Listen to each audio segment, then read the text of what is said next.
What is going on, everybody? This is Hawk Talk on Melrose. Welcome into the show. Thank you for tuning in. I am Collin, joined today not with Tyler, but with my brother Kolby. If you're new to this podcast, you'll have no idea who he is. If you're a lifelong listener, you definitely will, because he used to be on every episode back in the day. Fortunately, life got busy for him, and the next thing you knew, he's only on a few times a year. We kind of pick and choose when to have him on. We try to get him on when there's kind of big announcements, big news, because he provides really good insight. So I'm really excited for this episode. Kolby and I actually did an episode a few weeks back, and I was in kind of the final stages of editing it, and I just couldn't release it. The audio was just not good. And don't blame me, it was on his end. Audio was terrible. I said, not going to happen. So we both agreed, let's just wait till the next OC is announced, and we'll do an episode then. Because at that time, the OC announcement was still up in the air, right? Like, who was it going to be? Well, now we know. So it's been a week and a few days. If you haven't listened to the instant reaction that Tyler and I did on Tim Lester being announced the next OC, please go back and listen to that. I think we did that last Monday, I believe. So what Kolby and I are going to do today is, first, I do want to hear his thoughts on Tim Lester. And then we're going to get into the press conference from yesterday. So yesterday was kind of the first time we heard Kirk talk about things. Tim Lester, obviously you had Seth Wallace, the new associate head coach. You had Beth Getz. So we're just going to get into all that. But it's going to be mainly focused on Tim Lester. And I'm going to be completely honest, even though Kolby is my brother, I haven't really talked to him much about this hire because I wanted to wait until the podcast. So, I want kind of it all to be kind of raw. So, I'm just going to tell you that right now. I have really not discussed much about what his thoughts are on all this, and so I'm really excited for that. But first, you can find Hawk Talk on Melrose on your favorite podcast app, including Apple and Google Podcasts, Spotify, iHeartRadio, CastBox, and then also on YouTube. Whatever platform you are on, make sure you like us, subscribe to us, and leave a review, good or bad. Comment recommendations, things that you want us to talk more about, or things you like to see different, or whatever. We are open to anything and everything. And then also follow us on Twitter at Hawk Talk Melrose. Once again, that is at Hawk Talk Melrose on Twitter.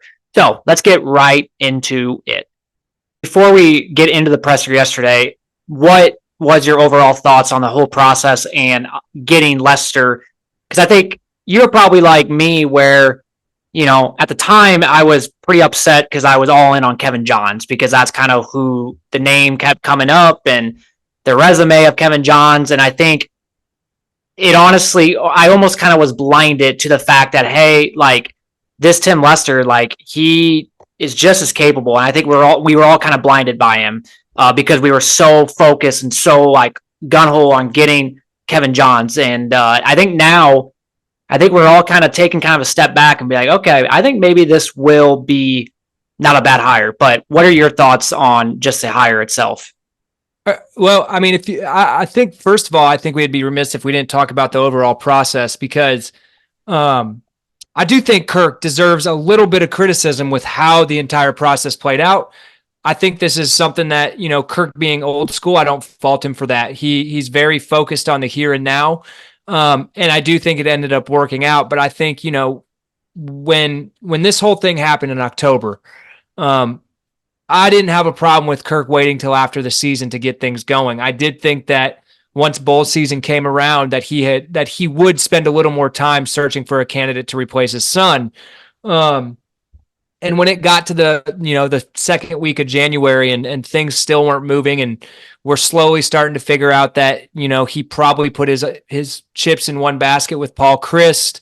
And once that fell through, that he was kind of looking in the mirror and being like, where to next? But I think where his tenure and him being around for as long as he has and being in the NFL circles, it definitely played to his advantage because he knows a lot of people. I think we were all bummed when we found out that Paul Chryst was no longer a candidate. I think we were all banking on Paul. I mean, we literally had our podcast that never came out centered around Paul Chryst coming into the offense. And I think that's most of the staff felt that as well. And so when that didn't happen, I think it forced Kirk to try to make a quick decision. So I do think Kirk deserves a little bit of criticism for the time he waited to go after an offensive coordinator. Now, like you said, news broke 2 weeks ago or whatever it was, a week and a half ago, that it was down to Kevin Johns and Tim Wester, I think us as a collective nation, Hawkeye fan base, we all thought, the first name that pops up was Kevin Johns. And we go look at his stats, and you look at what he's done at every stop he's been at, whether it's Indiana, whether it's Duke, whether it was any of those schools, there was reason to be excited. I do think that if Tim Wester's name would have came up first before Kevin Johns, that fans would have been just as okay with it. But it was that shock factor of being like, okay, Kevin Johns. And then the photo comes out on Friday that Ferentz was meeting with him at a Courtyard Marriott, which all but confirmed by all of us that this was something that was going to happen. We thought it was a done deal. And then things Saturday night start coming around that, it's a lot closer than what people think. And then I think, and Chad Lystico from the Des Moines Register, I love him, think he's a great writer, and I think he would admit that he kind of jumped the gun on the tweet that he sent. That got Hawkeye Nation all riled up, looking at his 2 years at Syracuse and how a massive failure that was. And I think we need to preface that those 2 years at Syracuse was one of the worst programs in the country. And Kirk Ferentz touched on that a little bit, that if you looked at his time at Maine, and you just based his time in Maine, he wouldn't have had a job at Iowa either. So I think once the dust settled and you started looking into Tim Wester's resume and the things that he did and the offense that he runs and how he's innovative, and how he took over a Western Michigan program that was at the highest of highs with PJ Fleck, that was really hard to follow.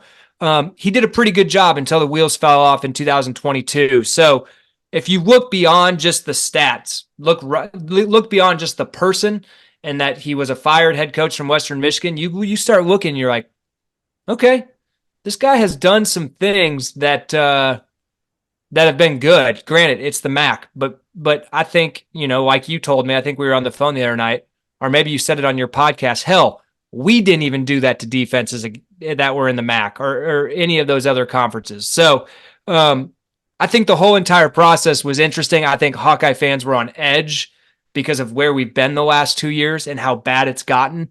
So I'm not sure that any candidate except a Paul Christ wouldn't have garnered criticism from Hawkeye fan base. So that's kind of where I am. And then the press conference yesterday, I think, shored up a lot of questions of how we felt. Now it's going to remain to be seen, what happens if this is actually true and if Kirk actually lets him run his stuff. But I think there was a lot to be encouraged about yesterday.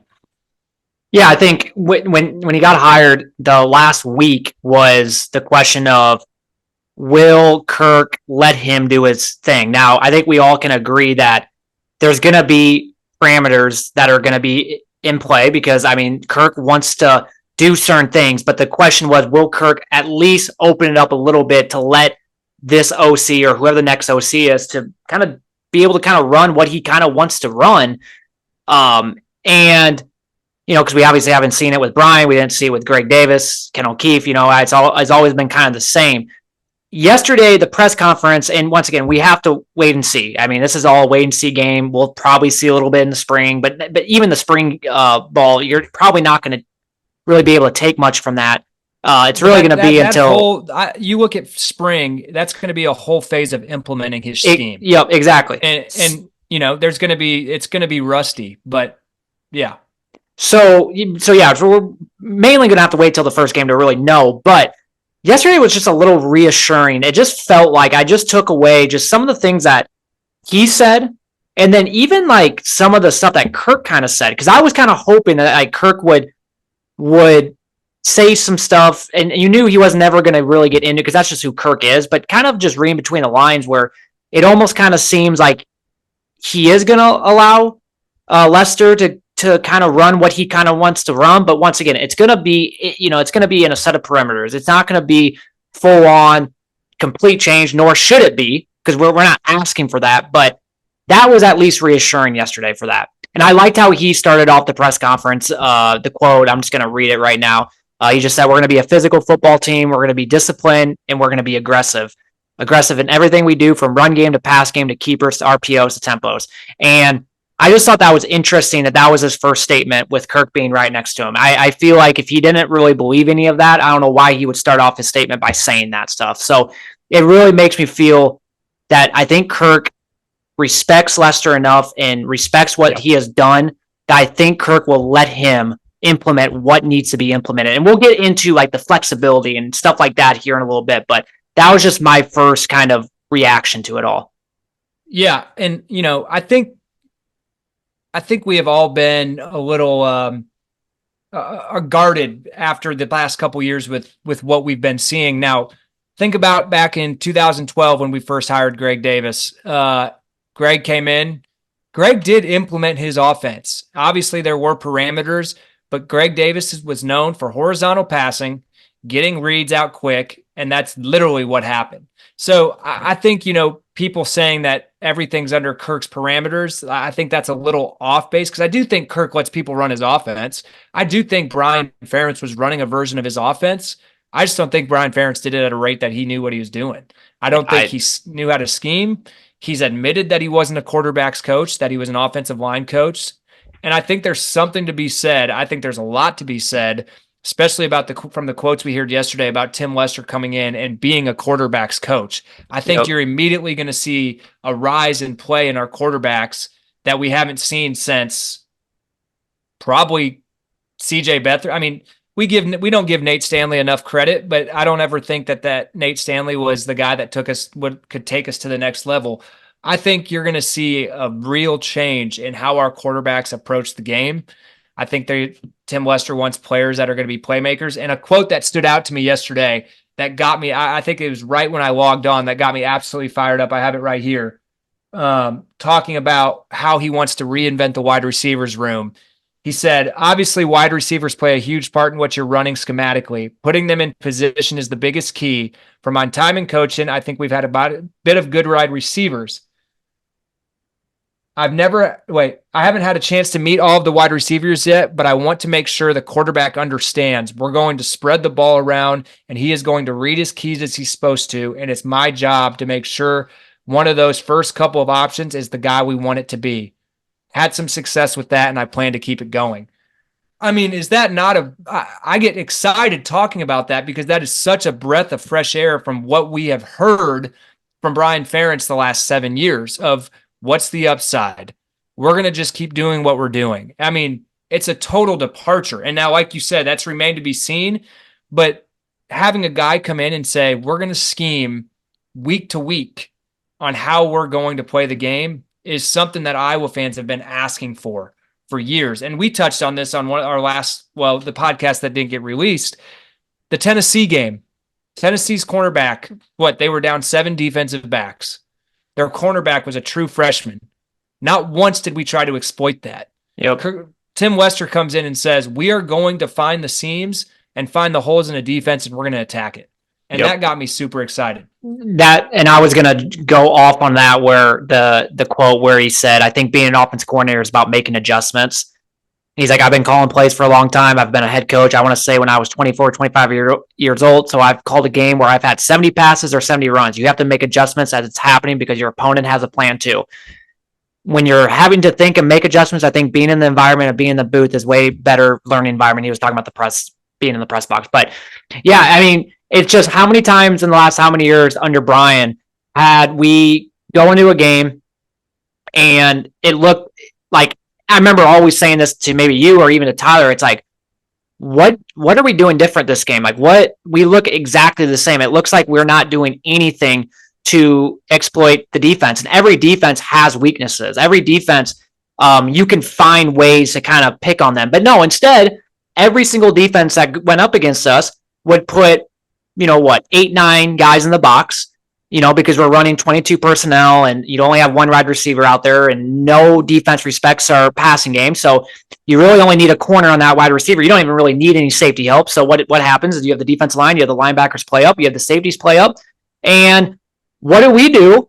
Instead of making adjustments, we just keep running it right into them. And then we wonder why, and everybody wonders why is the offensive line so bad? Oh, I don't know, because the defense has 8, 9, 10 guys in the box, and they know exactly what's coming. And at that point, it's a numbers game. So it's the little things like that. And I've said this so long. We make the offense, and I get running an offense is difficult, but we make it way more difficult than what it needs to be. Especially when you look at things like that, where teams put guys in the box, they don't respect you at all, and yet you just keep doing it, and you don't try to almost kind of say like, "Hey, good luck. Since you're defending this, we're going to do this instead." And we just kept just doing it, and we wonder why our offense is horrible. Yeah, I think it's very exciting. I could read a lot of his quotes, and I'll try not to, but just talking about how he wants to blend styles and that he's not married to a particular thing, that he's come from the Shanahan tree, and then he was able to switch it up to RPOs, and that he can play 12 personnel. And I really loved what Kirk said in his press conference when he was talking about how he would love, it's a blessing and a curse, but essentially Tim Lester's year at Green Bay was a sabbatical year to study and learn from the best of the best. And he was like, usually that means you were fired from the year before, so that's the bad news. But being able to bring those concepts and those ideas from the 17 games that he scouted in the NFL is huge. And you look at Green Bay's schedule, most of their games were against the Shanahan type of offense, the Rams, 49ers, Andy Reid's Chiefs, the Eagles, like all those they played games, the Lions, the Lions, Ben Johnson. I mean, it's exciting, and I think that you're going to see a little bit of blend. I think you will see RPO at Iowa. I do think that he's going to bring RPOs in. I will not be surprised at all if you see a lot of Shanahan-based offense moving forward, and I think that's what excites me the most, because that's what I've been wanting to run for years. And you now see, you've heard all these years up until the last couple years that the NFL is a pro-style offense and that this is that, and that's what Iowa runs. Not really anymore. I mean, it's all becoming the West Coast Shanahan scheme, and I think you're going to see. I love that we're going to attempt to adapt to that. Now, will there be bumps in the road? I think we need to be prepared for bumps in the road. I don't think it's going to be all roses right away, but having a coordinator come in that knows how to coach quarterbacks, I think is going to make this transition a lot easier. So I think like I said, I could read quotes from his press conference all day and touch on some of the points he had. But if you're an Iowa fan and you listen to that entire press conference, you can't help but be excited about what the potential of this offense is. Yeah, I have a few others, and I'm not going to really read direct quotes, but just some stuff that I kind of took away. So you're talking about how, the different playbooks, and he was saying that how he has all kinds of playbooks, and it's all about taking who we have and figuring out what works best for them is essentially what he was saying. Like, he was going off about how he has over 600 pages of passing plays, and he's going to figure out like what are we good at? What's our quarterback the most comfortable with, things like that. And I love that. Just the flexibility of being able to do that, just figuring out what the quarterback does well. And he was going off about saying how, like, when he was at Western Michigan, for example, in 2021, their quarterback was really good at RPO. So what did they do? They do RPO pretty much the entire time. Quarterback before that was more like a drop back passer and just was more comfortable with that. So what did they do? They did more of that. So I think that's what's key. I feel like with Iowa, going back to like making adjustments, I think another thing we just weren't good at, what are the strengths of your quarterback? Okay, like Deacon Hill comes in. Deacon Hill is not very good, but there has to be something that maybe he's not bad at that maybe we can start doing. No, what do we keep doing with him? We kept doing the rollouts, the like trying to be who we want to be, but it's like you have a quarterback that can't be doing that because he's not good at it, but we just keep doing it. So it's some small things like that come into play. So figuring out what you're good at, and this is the thing. Like, if Cade's decent at RPOs, you'll probably see us start running RPOs. If he's not that good at it, you probably won't see with that. It's just kind of what he kind of made it sound like. It's just the flexibility of who's behind center and essentially your playmakers. Well, too, I think, when Lester first got hired and we're like, well, he runs RPO, but is Kirk going to let him run RPO because Kirk doesn't like running quarterbacks and Kirk doesn't like this, Kirk doesn't like that. if you think about the RPO, yes, it's nice to have a running quarterback, mobile quarterback, but that's not the essential part of RPO. And Cade McNamara actually ran RPO at Michigan the year they went to the college football playoff and won the Big Ten. Like Cade knows how to run the RPO. I think it's about getting him healthy, and we all hope that that's the case. And I think you're going to see us go into the portal in the spring, dependent upon how Marco and I mean, just based off Tim's comments about the quarterback position as a whole, you know what? Screw it. I'm gonna read that because I think we're crazy fans, but the average fan out there maybe didn't listen to the entire press conference. Another quote that stood out to me when it comes to the quarterback play is his comment on efficiency and how he loves the bonus of a mobile quarterback, but it's not the end all be all. So his quote was, "I value efficiency at the quarterback and mobility would be a bonus. If I can get both, 100%, all for it, but there has to be efficiency first." That's huge. That's what every quarterback in college football needs if you want to be successful is efficient. And last year we did not have a quarterback that was efficient. We had a quarterback that was a turnover machine every time he touched the ball. You had to worry about if he was going to fumble or throw an interception. So I do think Iowa moving forward, especially with Tim Lester running the offense, is going to be going after a more mobile quarterback. And you're already seeing that with our recruiting with Marco, with James Reeser, the Jimmy Sullivan that committed a few months ago for the class of 25. He's a dual threat. So I think you're going to see that a lot more. I think the days of a statue at quarterback have to be done. We don't necessarily have to have a burner, but you have to have someone that can move. I wonder what's going to happen with Deacon because he has to realize like his days of probably playing at Iowa are over, but I don't see him moving on, but I think he really should. I just don't think he's not a D1 quarterback. He's not a Big Ten quarterback. And frankly, like, I don't see how Lester probably even thinks like, what are we doing here with him? And he's obviously not going to play as long as Cade is healthy. But it scares me a little bit because it's like he's still in there, and it's like we've seen what he's done. Yeah, and you have to remember, Kirk's not the type to ever just take a scholarship away from a guy. Yeah, Deacon will be there as long as he wants to be there. Now, will he play? I don't think so. I do think going into this spring, Marco's going to get his fair share reps of number one. I think obviously Deacon will be worked in there just because of the numbers game, but that's why I think going into spring, I think you'll see us go after a quarterback in the portal and try to fill that need there in case Cade isn't healthy, because he's coming off an ACL surgery. This is now his second knee surgery. Yeah. And so that's scary. And I don't think you can necessarily depend. And I know Cade's going to work his ass off to make sure that he's healthy. But, after two surgeries, you can't necessarily depend on a guy staying healthy for the grind. That's the Big Ten. So yeah, and it sounds like he probably won't even be back till the end of summer. And so yeah, it's just interesting. So I definitely do agree. I think we need to find a transfer quarterback. One note, real quick. I read that Cade said that he plans on being 100% by the end of May. Oh, okay. Well, that would be big going into summer workouts and things like that. That would be huge. But yeah, still just finding another quarterback, and then this is kind of, off topic, but, finding maybe another wide receiver in the transfer portal, I think would be big. And we can maybe talk about that a little bit later on.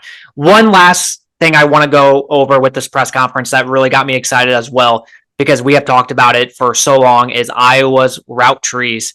And Lester just talking about how having different route combinations every week, depending on the coverages that they're seeing.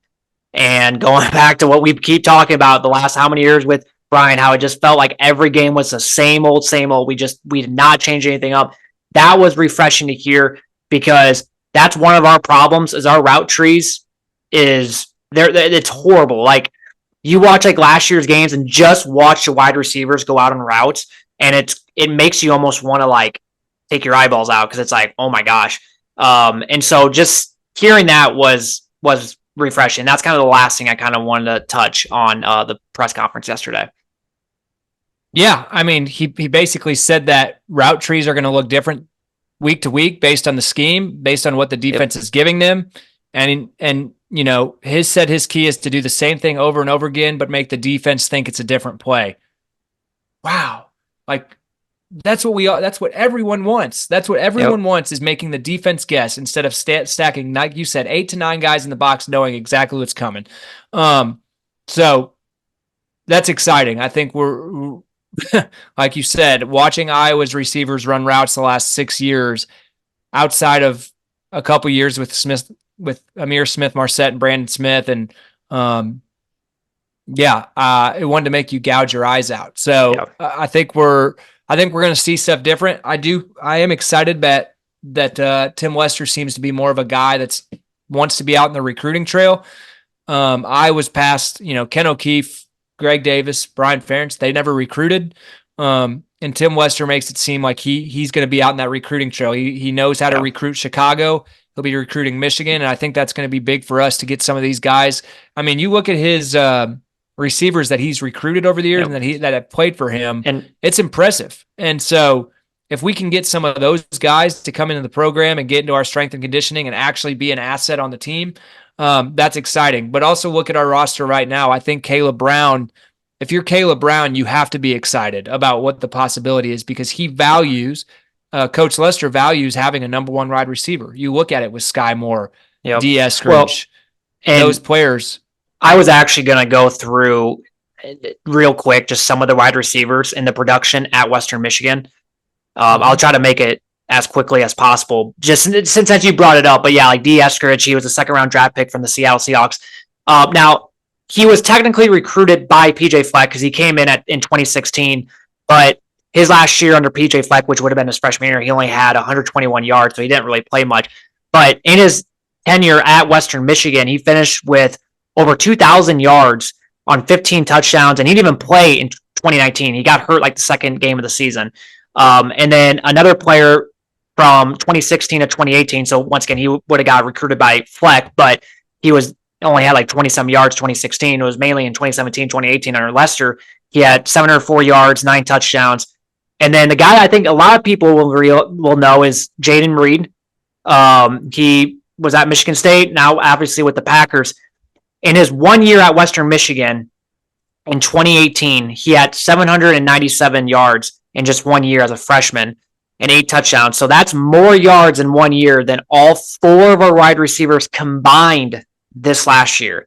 Think about that. Like, that is crazy. That's a tough pill to swallow. We finished with 754 total yards between our 4 wide receivers that I really looked at, like obviously Caleb and Nico and who is it? Seth Anderson, and then I'm trying to think who maybe the fourth one was. But yeah, absolutely crazy. And then some other players that same year, they had a guy named Jalen Hall who had over 1,500 yards for them total. Corey Crooms, who now plays for Minnesota, he had over 1,700 yards. He was one of the top guys in the transfer portal last year too, coming out of the wide receiver position. So he had over 1,700 yards in his couple years at Western Michigan. Then one that most people know, Sky Moore, who is kind of diamond in the rough, 5'10". I'm glad you kind of mentioned him because he kind of reminds you of a Caleb Brown, a shorter guy. He was 5'10". He had offers from Howard, Rice, and Robert Morris. Goes to Western Michigan, finishes with close to 2,500 total yards in his 3 years at Western Michigan. And if you really think about it, one of the years was the COVID year, so they only played like 6 games that year. So that is crazy. And then one other guy I just want to bring up because he only played there 1 year. He was a transfer from Mississippi State in 21. He came in 21, only played there 1 year. And he finished with 50 receptions for 500 yards, which doesn't seem like a lot. But it goes to show that, hey, even a transfer that, comes in, right, that hasn't been there for a while, still gets the ball in his hands. Unlike what we did with Caleb Brown this year, where it took until like the 10th game of the season to finally figure out a way to utilize him. So I just wanted to bring this guy up. His name was Keith Mixon. So goes to show that Lester likes to get the ball in the playmaker's hands. He finds ways to do it.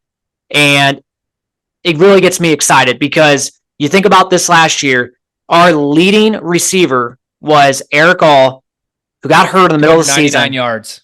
299 yards. And we still had, because he got hurt like in the middle of that game, we still had 7.5 more games after that game. And he still finished with the most receiving yards. And then the next guy was, I think Nico at like 250 yards or something like that. It's brutal. It's It's pathetic. Like I can't In this even. day and age, we the fact that we're even talking about this, and I think that goes to show why, why we're excited about. I think a lot of fan bases would probably give a shit for being as excited as we are about. But they haven't endured what we had from Western Michigan. But yeah, like you said, teams have not endured an offense that has been as archaic as ours has been for the last 3.5 years or whatever it has been. It has not been competent since 2020. It hasn't been good since 2015. Like we're going on almost 10 years of pretty bad offensive play. And so for us, like, yes, there's a reason we are excited because of the possibility of a new scheme, of new blood, of new excitement, of being aggressive. And yes, like you said, Kirk has parameters, but I do think Kirk is going to let him do what he wants to do as long as it falls into Kirk's 3 or 4 core principles. And that is like, don't turn the ball over. Well, goddamn, they did not do good at that last year. We had Deacon a walking turnover. Time of possession, which I don't think is a big stat anymore this day in college football, but Kirk still values it. Making sure it doesn't put the defense in bad positions. Well, we did that for the past 3 years every time, and somehow they were still good. And I think what was the other one? I think field position was the other one. Like if you play within those 4 parameters of Kirk, I think he'll let you do what you want to do. But I think at this point in Kirk's tenure, he needs to be okay with the fact that like we need to open some things up, and that as long as we're efficient, if we're an efficient football team on the offensive side of the ball, then he should be good with whatever Tim Lester wants to do. And I think based on yesterday's comments, that's what he wants. Now, who knows what happens that first couple practices of spring, and he doesn't like what he's seeing. Who knows if he closes the box? But I think you're going to see this spring being a learning process for the players, and I'm super excited for that spring game just to be able to see some of the new wrinkles or what even the offensive looks like going into fall.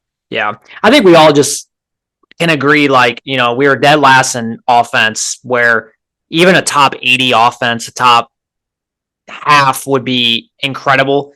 We're not asking for much because, frankly, I don't think we need to be. I mean, I would love to be as high as possible, but like I think if we, with our defense, if we are just top 80, top 75, which is not bad in college football. I mean, that's I think the 75th ranked offenses here average over 400 yards a game. So like I would take that in a freaking heartbeat. And I know not total yards is means everything, but it definitely does a little bit. So I think that's kind of all we're asking, and the question I'm willing to say right now, if Iowa is a top 70 offensive football team, that Iowa will be in contention for the college football playoff next year. With the defense that we return, if we're a top 70 offense, Iowa will be in contention for a college football playoff next year. And in our schedule next year, we talked about it a little bit. Well, I guess me and you haven't, but Tyler and I, like, it's not as challenging as maybe everyone kind of thought with the new Big Ten, because we still play some Big Ten West teams. We get like Iowa State at home. We get Wisconsin at home. Really, the toughest game is at Ohio State, and that's like you can pretty much kind of chalk that up as probably a loss, right? But but in the new playoff world, you can afford to lose a game or two. I mean, 12 teams make it now, so yeah, definitely. What the 12th team this year would have been Ole Miss, and I think they had 3 losses. Yeah, is that right? Well, I think maybe they had 2. One last question I have for you before we ended up here, because we're almost running out of time here. Do you think, Brian, though, like if Beth Getz wouldn't have stepped in and said, you're done, do you think Kirk would have kept Brian again for another year? I would like to think not. And I think based on what I feel like what I've read, Tom Cackert has touched on it a little bit over at Hawkeye Report, that I think the plan was for Brian to leave. I don't think he would have ever been fired. I think Kirk would have tried to find him a job somewhere else. But I don't think he would have been fired. I don't think he would have been let go. I just don't think that's how Kirk operates. Yeah. I mean, we're even seeing that a little bit now with John Budemeyer. Like everyone in the Hawkeye fan base feels like that guy shouldn't have a job, and he's probably going to be a wide receivers coach. Oh yeah, I guess I kind of forgot to touch on that I don't too. I don't love it. I don't love it at this point. But if Lester comes in and Lester's okay with it, and if Lester's up in the booth and his right-hand man is John Budemeyer down on the sideline, then whatever. It is what it is. Budemeyer's not calling the plays. He's not doing that. And I don't know if you saw, like I read too, that essentially Budemeyer was taken over for the wide receivers like midway through last year. And that's when you saw Caleb Brown. That's what I read. I have no idea what the truth of that is. I did hear some things about how like Copeland was like, they were like saying how he like wanted, like he was done. Yeah, done. And so, I mean, maybe that is a little true. I have no idea. I mean, for me, it's like, I would love to have somebody else, but like, I guess what you just said, it's like, I guess it is what it is if it does happen. But going back to what I said about like what Brian said, the only thing I just feel like Kirk would have blamed the injuries. And that's where it's like, I could see him keeping Brian one more year just because he would have been like, the injuries, got in the way. But I really think that even if we were healthy, yes, the offense would have been better. Don't get me wrong, but it still would not have been great because once again, you have an offensive coordinator that we've talked about this entire episode that doesn't know how to make adjustments, doesn't know how to game plan, doesn't know how to scheme against defenses. Like it's so important as an OC to be able to do that. So I don't even think our offense would have been that good anyways. And I know we got to roll. I think one of the things too that's important, and I think you see this in Tim Lester, is Tim Lester seems to be a guy that has more of a calm demeanor to him. Brian was a fiery guy, which I think can be great in situations, but when you're an offensive coordinator, I don't think necessarily being a fiery guy is your best asset because you need to be able to take emotion out of it and try to figure out the best way to win instead of just attacking the refs or anything like that. I also think that's going to be advantageous for him to be up in the press box to really see what's going on down in the field where Brian was an emotional dude. We saw it many times. I mean, Big Ten championship game, he freaked out. What was the game? Was it Western Michigan when he had a huge? Oh yeah, when Cade at the end of the first half. Yeah, I remember that. And I just don't think you can have that as an offensive coordinator. No, man, we're going to get cut off here, aren't we? Well, I was going to say his play calling too. I mean, go back to the Big Ten championship game where he ran the ball 7 straight times in like the first half. When it's like, what are we doing here? 3rd and 12, and we just settle for a Caleb Brown end around. Like, okay, we have nothing to lose. Like, what are we doing? So just things like that. But well, yeah, we are running out of time. We will end it there. Kolby, thank you for joining as always. Hope to have you back on probably sometime this spring. And yes, we'll dive deep. And when spring ball comes around, we'll be diving deep into it. And I'm excited for that spring game. So yeah, man, I already can't wait to be on Melrose for that first game. Count down the days. Really looking forward to it. I think there's an excitement in the air. So go Hawks always.